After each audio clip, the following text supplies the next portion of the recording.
Good morning, everyone. All right, so last video you guys saw we got the new coupe painted. Well, we got the chassis painted, and now we have to get the rest of the parts painted. But you got to see the color, and it came out amazing. And we didn't have time to demask the car and actually see, I guess, all of the other accents and vibe of the car in the color. So it's the next morning. I'm heading up to Tommy's right away because I have to drop off the rest of the parts, and because I'm super excited to see it demasked. So we're gonna start the video by showing you what it looks like with all the pink accents and stuff on the new color. And if you didn't watch the last video, go watch it right now, or else it's gonna spoil it. So get to it. We're back at Garage S0. My car is outside demasked, no way. Holy shit. I wasn't ready for an instant reaction, oh my God. Holy shit. Oh, it's so nice not to see it in red anymore. Let me get it in the shade. That's so good. All right. I don't care for the pink wheels. We already talked about how the pink wheels aren't staying. I think it's too much. Yeah, blocking the pink wheels, it's better, but check it out. Boom. It's pretty dark on camera. It looks like it's plum, but this color is actually pretty damn bright. Look at it. Check it out right here with the pink accents. I think it goes so good together. Oh my God. It's no more red. There's no more red. It's kind of crazy. I mean, like, I've never been like a purple car guy, and it's like kind of fun to try something different. And it's weird because you look at it and like, it's like my style, but it's not at the same time. And it's like kind of a weird feeling, but I think this came out amazing. God, Peter did such a good job laying this down.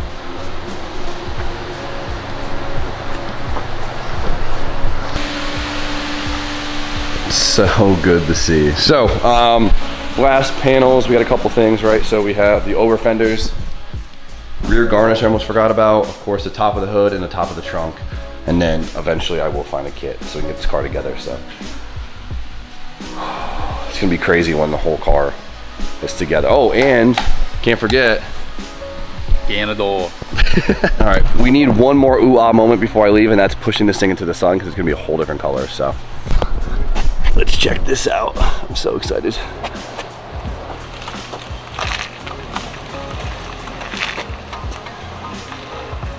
Wow.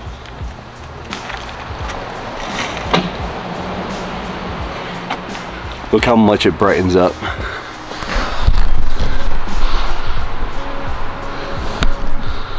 That is so good. The camera does not do this thing justice. You see all the metallic in it? I didn't realize it was such a metallic color too. It like look at the jams, dude. Look at it, lightens up so much.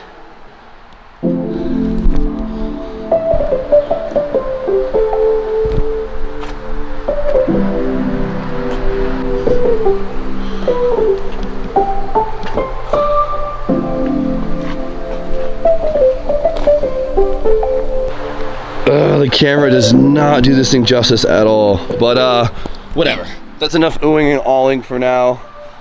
We'll wait until it gets more body panels on, and then like the front end with the hood, it's gonna hit so good. But we gotta get to work, so let's leave Peter to it and get back to the shop.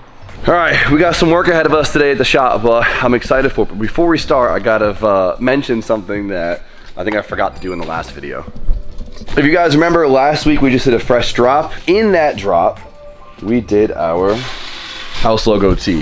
And a lot of you guys kind of guessed it already, but this was kind of like an Easter egg hint to the color of the car, right? Because we got the pink accent, and then we have the deep fuchsia outside. On camera, for some reason, this looks more pink, but in person, it's pretty spot on to the color in the sun. So a couple guys guessed it. I saw it in the comments already, but if you didn't, well, there you go. So we still got a couple of these left, and we still got a couple of the FRSTs. I'll put the thing right here if you guys want to cop them. Hop below, shop me out, and we got some banners, new banner right there, and some stickers. So you guys know the deal. So today is going to be an E36 day because we got a lot of work to do. We got to get it done. I'm not trying to like rush this car, but I just want to get it done. I just want to enjoy it, and I just want to see the results. Try not to think of this one as like another drift car build. I know we've like done the E36 a million times, but honestly, just think of it as like a new drivetrain mix-up. I'm excited to see, right? It's a 1J, but it's a different package, and I want to see the comparative results to other things that we've done in the past.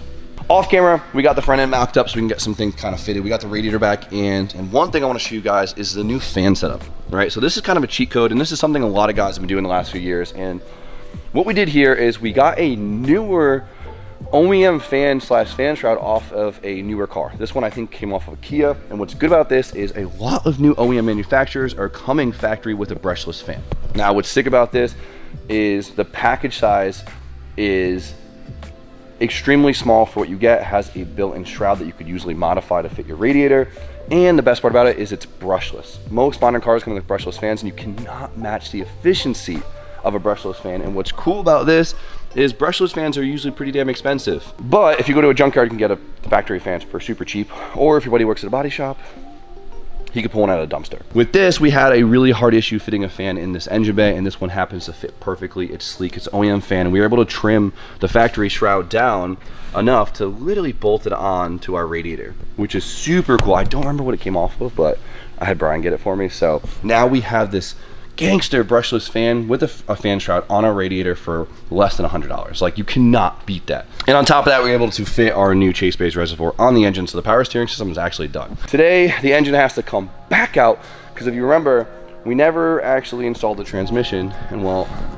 that is our big task for today, is fitting a T56 Magnum, one of the best off-the-shelf transmissions, onto our 1JZ. I love it with the front end on because it looks so freaking cool, but it's got to come off. There we go. Now let's get this engine on the crane. All right, let's see if I can get this thing out by myself. This might be really easy or really bad.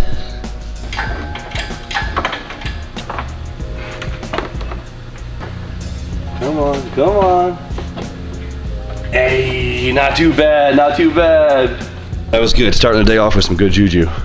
All right guys, so we have a JZ, which the bolt housing or the bell housing is the same between all the JZs. I don't care if you have a 1J, NA, 2J, NA, 2J turbo, whatever, BVT, non-BVT, they're all the same, which is nice. Toyota, thank you for keeping things consistent. But we are mating this thing to a T56, which is a GM trans, right? Or Tremec, but it's sold through GM. It's meant to be bolted up to an LS. There's a couple other engines that come with the T56, but whatever, it's an LS transmission. We have to adapt it together, right? There's no just like OEM solution to bolt together, so we have this aftermarket kit that's gonna make work. And as you guys have noticed, I have done a lot of swaps with a lot of different transmission combos, so I've really come to figure out what I like from swap kits and what I don't like about swap kits, or we'll say adapter kits, right? Because there's so many different styles out there. Here is a Granis swap kit for the T56 to the JZ in the E36. Quickly looking at it, it's probably one of the nicest swap kits I've ever gotten, or adapter kits. I'm very picky with these things, and well, we have a great recipe here to make it work. So I know trying to pick a transmission for your JZ is always tricky, because you know, you can go CD, you can go ZF, you can go R154, you can go AR5, like there's a bunch of options out there, and I'm actually really excited to try the T56 to it. So this might work well for you guys. So one thing, it comes with all the hardware, and like I know that seems like a no-brainer. That's huge. Huge. You know how many kits I've gotten and it just comes with no hardware, and you're digging your pulp and you're going back and forth to the hardware store a million times. This comes with everything labeled with the torque specs on them. Oh, that's smart. They killed on that one. We have a cast bell housing, which is really nice, right? Sometimes you'll get you know, like a steel plated one, which is whatever, fine, but the cast is really nice. It has a really big inspection window, which is really good, especially since we are utilizing an internal slave, being able to get your hand in there to, I mean, even if you gotta tighten the dang AN line that goes to it, like to have to pull your trans for that, easy. They have it all figured out. It comes with everything we need. It's utilizing a, how do you pronounce that, McLeod?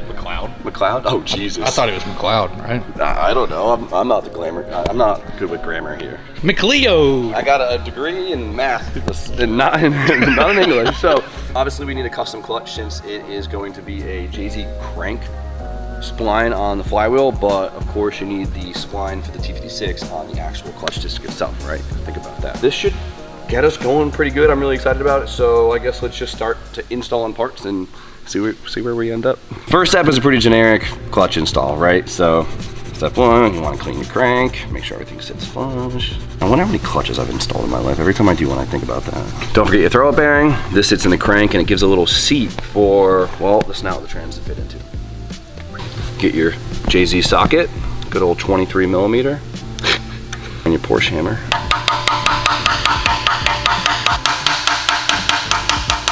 Let's do our twin disc setup here. So one thing I already really like about this clutch is the fact that there's balance marks on it. So if you look right here, see the alignment between all the different plates in it, the blue mark. There's a lot of moving parts in twin disc, so to have them all balanced together makes things a lot better because, you know, something that's rotating that quickly, this thing will spin to 8,000 RPM. This giant mass right here. And so to have something that's balanced is huge. And hopefully quiet down on like low RPM chatter and stuff that you'll get with a lot of aftermarket clutches. One disc, which is marked, which is really nice. We have our center plate, which is bolted in place, which I usually don't see, which is nice. It probably just helps it from chattering. Like the OS Geikens will get that rattle from the center plate and stuff. Yeah. It's kind of a vibe. I like that little twin disc rattle. When you put the clutch in, you know. Line this up. All right, let me bolt her down. Good time to remember if you have a dust plate, because some transmissions require the plate between the engine and the transmission. It usually goes behind the flywheel. And then you have to take your flywheel back off or cut your plate in half, and it sucks. So ARP bolts, they come with a little friction lube, so it's basically creates a lower friction point between the bolt and the flywheel, so when you torque it, you get an accurate torque reading and you're not just reading added torque based off of the friction between the two metals. Splash of Loctite, because you know, I always say if it's spinning, Loctite it. You do not want these to come loose. You will have the worst time of your life. How'd you lose your foot, Jim? You know, clutch accident in 2025.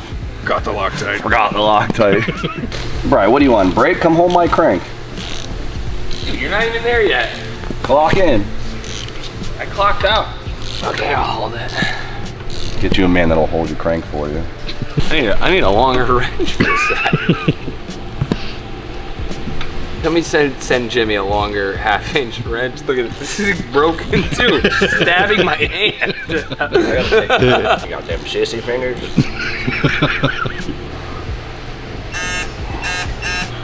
First piece. Second. Yeah, it's third piece technically, Brian. Smart ass. There we go. Is that where it's balanced? Oh, what would I do without you, Austin? What would I do without you? Dude, the thing beats like 20 foot-pounds away from the torque spec. There's gotta be a setting for this. I'm just an idiot. How you doing? I had to trade Brian out for DJ. His arms were getting tired. Oh, sure. It's not part of these. Do you want me to tighten or loosen? Use your brain on that one, dude. And then you want it to come out easy. And test fit it again. Sometimes you gotta like kind of keep centering this as you tighten it because they will walk a little bit, and if this is off the line, your life is a nightmare putting your trans in. So the clutch is on, and we're actually gonna bolt the bell housing onto the engine first versus bolting it on the trans first. You'll see why. Boom, bell housing on. Came with the bolts. How rare is that? Rare, rare. So good. All right, so bell housing's on, and the reason why we put the bell housing on first is one, T56, you could bolt it on right here. The bell housing bolts on from the back, super easy, which is nice, so it's easy to install the transmission like that, but we have to measure because I'm running an internal slave, right? Usually not my favorite, but the T56 has it pretty figured out.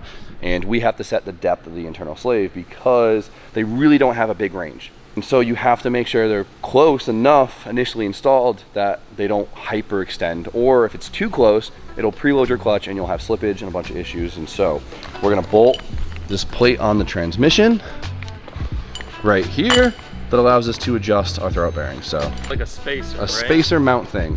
Yeah. Boom, mounting plate. And as you can see, there's threads on it like a coilover. How cool. Isn't that shiny gold hardware? You like that, man? Yeah, stand-in filmer. Also at a doctor's appointment. So, what's cool about that is right here, this thing is threaded. Throwout bearing itself is threaded. So we could set our depth by threading it in. You see that? Oh, it's pretty cool. Pretty well thought out, huh? So how do you know where to set it? Well, we gotta measure some things now, and well, where's my things? Need a calculator, need a protractor. Straight edge, or a piece of metal that looks straight, and something to measure it with, right? So we're gonna go here. We're gonna go straight to the fingers, to the top of the fingers, where the throwout bearings can actually push on. Right there. And I think Couldn't find the instructions, but I think 3 millimeters is the amount. So we're at 66, so we need 69. I knew you were gonna giggle, bro. I knew you were gonna giggle. You giggle first, no. bro. Now we'll do basically the opposite of that, and we'll straight edge the back of it, right? And then we'll measure Forward. our depth there. So we'll want this at, so it'll be actually 63, right? Because we're gonna go off this, so you need it 63 millimeters from this inner point. Make sense? Makes sense. Good.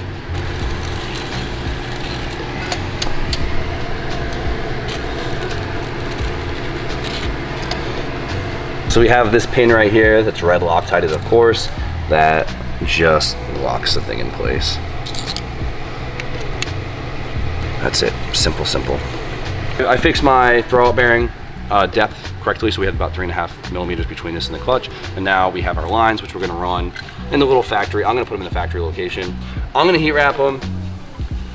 One of the big problems with the internal slaves, especially in drift cars, you probably wouldn't notice this issue in a road car, is the fluid gets hot, right? And I've used some very high-end .4s, and still in the black car, you know, my S13, internal slave set up on that with the CD, and I've had a lot of issues where if I'm drifting a lot, it's really hot out, doing a lot of clutch kicks, I'll notice the throw of my throwout bearing actually change and actually have a hard time getting into gears, which you guys have seen me do at many competitions. It's only when you start raging on it, which sucks. Will this keep the heat in or keep the heat out? We'll find out. Worst case, we can cut it off, but it's an easy thing to put on now, and it's easier to cut off later, so there we go. The Funk heat wrap, it's super stretchy, it's really nice. So we'll just put that on there. It's time for the big moment. We adapt the T56 to the 2JZ. Everything's been going super smoothly. It's been amazing, which means this is not gonna go smoothly. That's just how life works, so. Oh, Jesus, drop it down a little bit. Go to your left. There we go. Wiggle. Probably looks crazy. Come on, don't be a pain in the ass. Come on, get in there. Go home, transmission. Son of a bitch, Paul, why didn't you just go home? That's your home! Are you too good for your home? Answer me! This is where most people will put bell housing bolts in and start yamming her down, but that's not good. You could damage your clutch disc, you could damage your throwout bearing, you could damage your pilot bearing super easily, so we gotta be patient. All right, with a little bit of YouTube magic, this thing's going in. But it was super easy.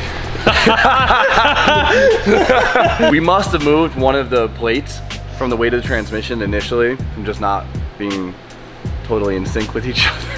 I had to recenter the plates, and the dowels were, one was crooked. It was a good time, but it's in. It went in nicely once we corrected everything, and boom, we now have it. We have a P56 Magnum mated to my built 1J.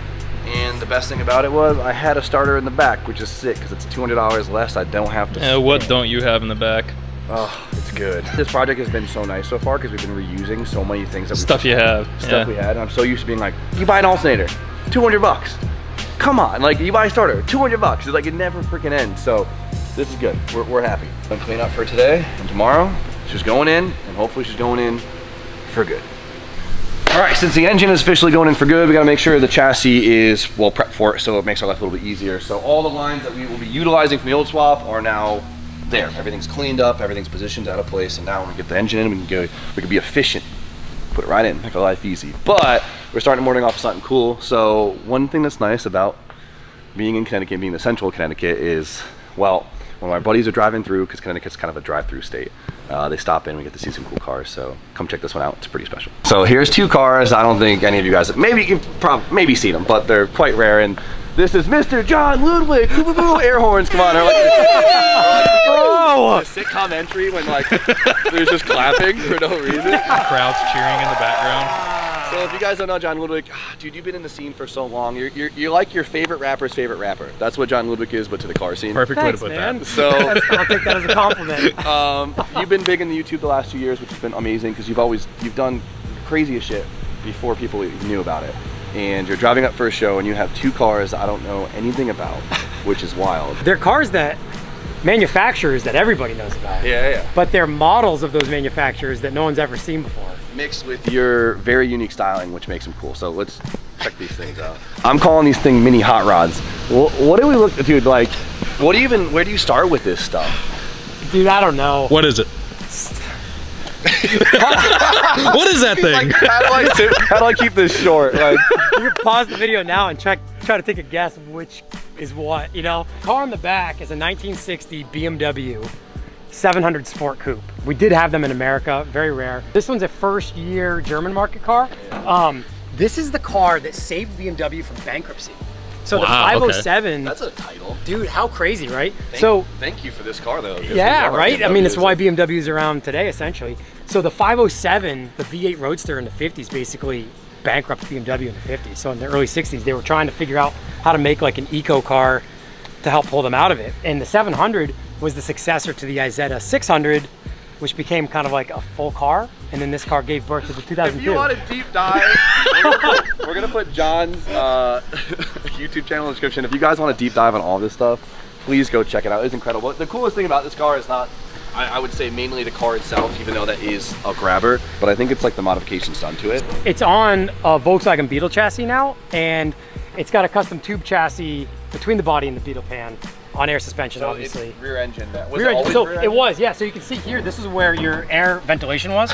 It was a 2-cylinder air-cooled car originally. It used their motorcycle motor, and now it's got a Beetle 1600 in it. BMW was motorcycles first, right? Or were the airplanes first? I don't know. I should know that. Well, their 2 cylinders were the motorcycle motors first. Yeah, it's on airlift, 3H. It's, you know, Bluetooth operated air suspension and all that. So it's like modern management and stuff. But I just like the weird stuff. People just have no idea it's a BMW. It's cool. It's like it literally looks like a mini hot rod. Like, so we're so used to, like, you know, our American muscle, which is just such massive cars, and it's kind of cool to have like that era styling, but in a petite fashion. Well, they were trying to follow that styling, you know, and the car on the front, which is even more rare than this one, follows that style even more exaggerated with the giant fins. But look at the badge on the, I was gonna say, this is such like a random swing in the video, but we're doing BMW things today. So like, this is like the great grandpappy of my E36. The great grandpappy. It was this 2002 E21, E30, E36. Yeah, so great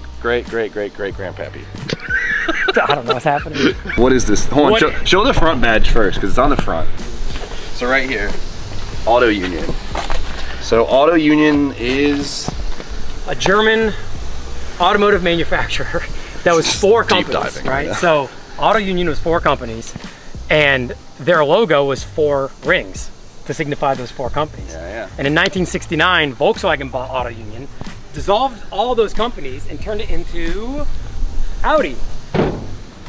And they kept the logo. So that's where the factory with that badge. Yes, that's all fact. The whole body's That's factory. so sick. Doesn't this seem like a modern logo to me? Yeah, it like, does. Yeah. It looks like you took this off of like And it's like looks like you took it off a B5 and just put it on there. Like, exactly. So that badge, 1960, Auto Union. Really? And when Volkswagen purchased Auto Union, they dissolved all the companies, made Audi, kept the logo, and the first Audis we ever saw were like the C1100s, which were longitude-mounted front-wheel drive inboard front brake cars, which is what Auto Union was doing. So this car is an Auto Union 1000 SP. There's like 12 or so known to exist in America. and you had 2 of them. Yeah, I had 2. But I bought the other one because it came with some... Dudes that like weird cars never have one of said weird car. I swear to God. It's like someone has to come up with like the name of that. Doubles are good. Doubles are good. Triples are best. Yeah, he's rich. I even have doubles. What? I have doubles of the cars, some of them. That way I know I have a pristine one in storage, and then I can drive it and get scratched. I don't care. Oh, this is good news. That deal went through. Yeah, all right, that's gonna work out. I have triples with the Nova now. Triples makes it safe. Now, triples is best. Yeah. The second one, because it had a grill and some parts I needed, and you can't find parts in these cars because they're so rare. Being a car guy is just like Poison. Living with your poison. Like learning how to live with justifying buying dumb shit. Like, So I had a grill, so I bought the whole car. yeah. So this was in an accident. It was rotted out. It was a good candidate to body drop and bag. This also has a tube chassis in it, and it's on a Volkswagen Beetle pan as well. So this car, ready for this? This car was a 3-cylinder, 2-stroke front-wheel drive frame car, body on frame. Can't imagine what a 2-stroke car feels like. Dude, it just sounds like a giant chainsaw. It's crazy. Smoke everywhere. Oh yeah. This is also on a Volkswagen Beetle chassis, so it's got a Type 3 dual carb motor in the back now. And just like the 700, they're both rear-engined German power plants. Underneath this car basically has like a box chassis that you made with just like box tubing, right? Yeah. And is that how that car is too? Yep, exactly. What I had to do is build a chassis inside the body to build body mounts and locators to mount to the Beetle pan. Yes, yeah, exactly. And so now they're both just air-cooled Volkswagen engines out of simplicity and fit. And parts availability. Yeah. To be able to buy parts, because you can't buy parts for this and you can't buy parts for that. Mixed with just like the slammed and fitted styling is just so cool.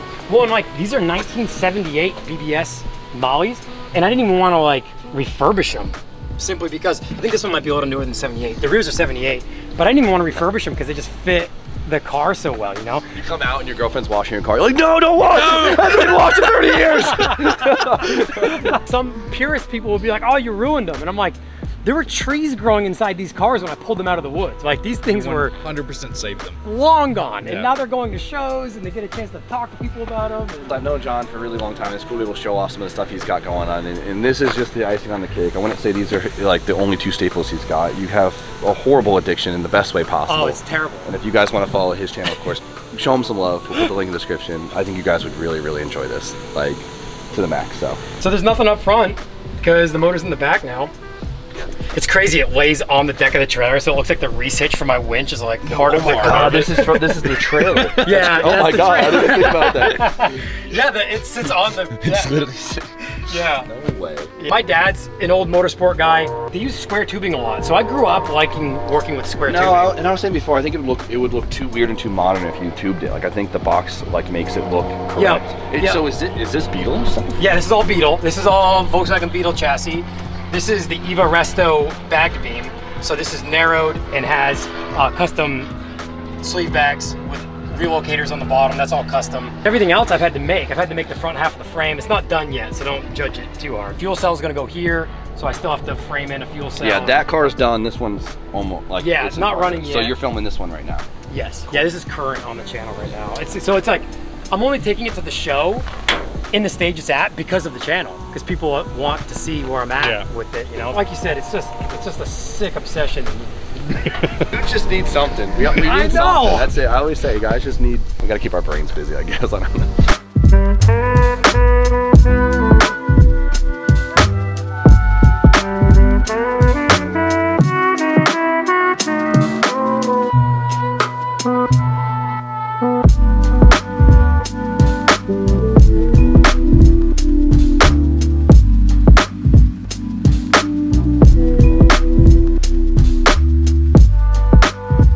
Remember how I said I bought the lower pan and I forgot to send me a pickup tube? Well, thank God we have Drift HQ because they stock everything and they had a pickup tube for me. So we're gonna put the pickup tube in so we can actually get the oil pan finalized. If you guys remember that, maybe you don't, but last piece before it goes in, I swear.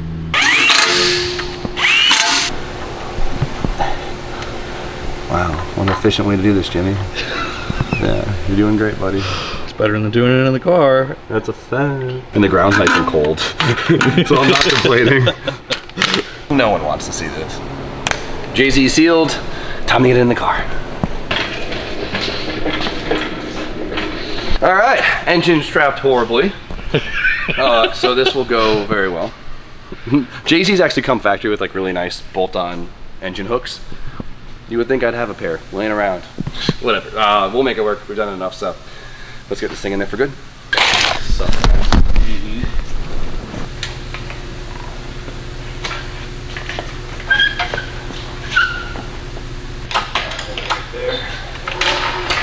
That's what I'm talking about.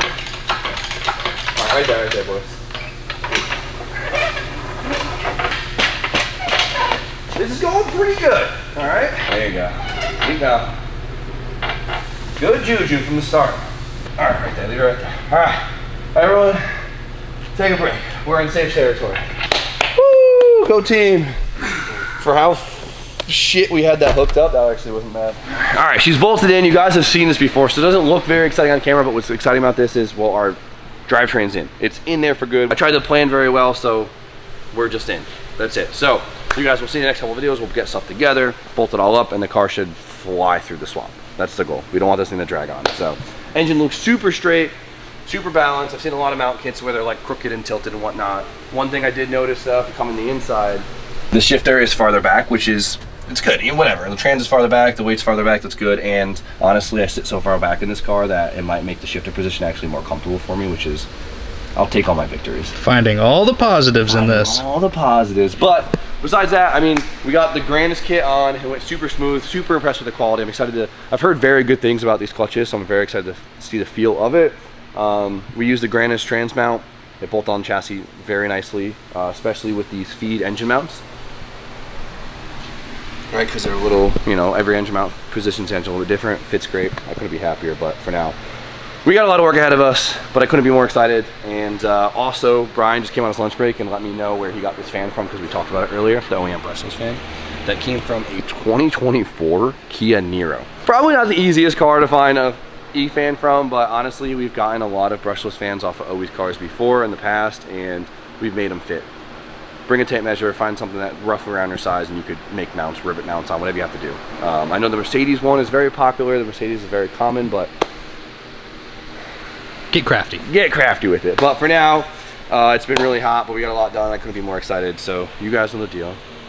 Hop below Shop Jamil. Make sure you copy your t-shirts. Remember, the new house color wave is the color wave of the coupe, which is pretty cool. Yeah, it looks dumb pink on camera, but it matches in person. Whatever. You guys know the deal. Like, comment, subscribe. Stay tuned for more content, and we'll see you guys very shortly.